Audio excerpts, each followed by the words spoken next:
ये 3 खाद ही वो खेत में देते हैं। और जबकि आज के ज़माने में गोबर की खाद, जैविक स्रोत जो भी खाद है वो उसका इस्तेमाल ना के बराबर किया जा रहा है।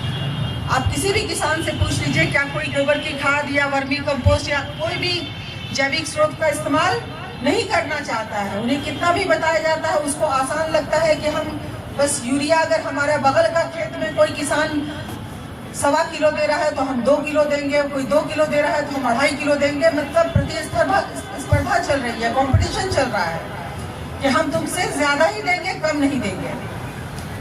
तो इस तरह की खेती से उत्पादन तो मिलता है, लेकिन हमारी जो पृथ्वी है, जमीन जो है, मिट्टी जो है, वो धीरे धीरे हमारी मिट्टी खराब हो रही है। इसको समझने की जरूरत है। अब अक्सर आपने सुना होगा कि मिट्टी की उर्वरा शक्ति खराब हो रही है। तो उर्वरा शक्ति क्या है, इसको थोड़ा सा हम लोग अगर चर्चा कर लें तो समझ में आएगा। जैसे कोई बच्चा है, इंसान है ना, या जानवर है, तो हर कोई को खाना खिलाते हैं। जिसका जो खाना होता है, बच्चे में दूध खाता है, फिर थोड़ा बड़ा होता है तो उसको हम अनाज देते हैं, फल देते हैं, है ना, सब्जी, सारे खाने उसको देते हैं। तो वो धीरे धीरे उसका ग्रोथ होता है, बड़ा होता है। तो उसी तरह से जब एक पौधा लगाते हैं, जब एक बीज लगाते हैं हम जमीन में, तो जमीन से उसको पोषक तत्व की प्राप्ति होती है, उसके जड़ के माध्यम से, और मिट्टी में जो पानी रहता है उसके माध्यम से मिलकर घुलकर वो पौधों को मिलता है। तो ये पोषक तत्व क्या होते हैं? ये 17 पोषक तत्व पौधों के लिए बहुत जरूरी है। मिट्टी में 17 पोषक तत्व का रहना बहुत ही जरूरी है। और आज के टाइम में मिट्टी में इन पोषक तत्वों के बीच असंतुलन बने, किसी की कमी हो गई है, किसी की अधिकता। वो 17 पोषक तत्व कौन कौन से हैं? आप सभी जानते हैं कि किसान जब खेत में यूरिया डालता है तो यूरिया के माध्यम से नाइट्रोजन डाल रहा है कि नहीं?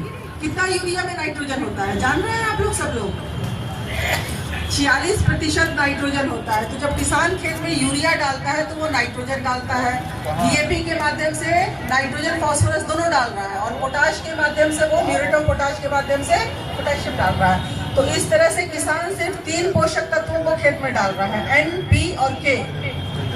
जबकि पौधों के संपूर्ण वृद्धि और विकास के लिए 17 पोषक तत्वों की आवश्यकता होती है। 17 एसेंशियल न्यूट्रिएंट्स हैं। ये सभी के सभी मिट्टी में मौजूद होने चाहिए और पर्याप्त मात्रा में मौजूद होने चाहिए, संतुलित मात्रा में मौजूद होने चाहिए। लेकिन हमारी खेती के तरीके से इनका जो है ना संतुलन, और वो बिगड़ गया है। किसी की कमी हो गई है, किसी की अधिकता हो गई है।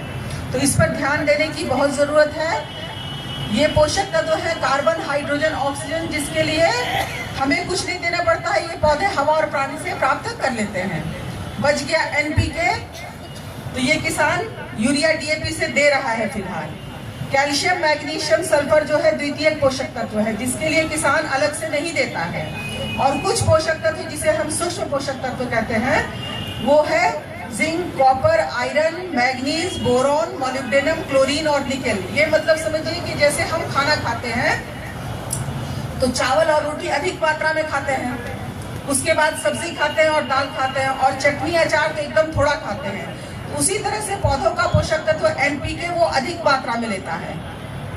उसके बाद वो कैल्शियम, मैग्नीशियम, सल्फर उसकी मात्रा कम लेता है, और सबसे कम लेता है सूक्ष्म पोषक तत्व। महत्ता सबकी बराबर है, सबका इंपॉर्टेंस बराबर है। किसी की महत्ता, किसी का इंपॉर्टेंस किसी से कम नहीं है। जैसे अगर पूरे कोई भी आप पकवान पकाते हैं, सब कुछ उसमें डालिए और एक नमक नहीं डालिए तो क्या होगा?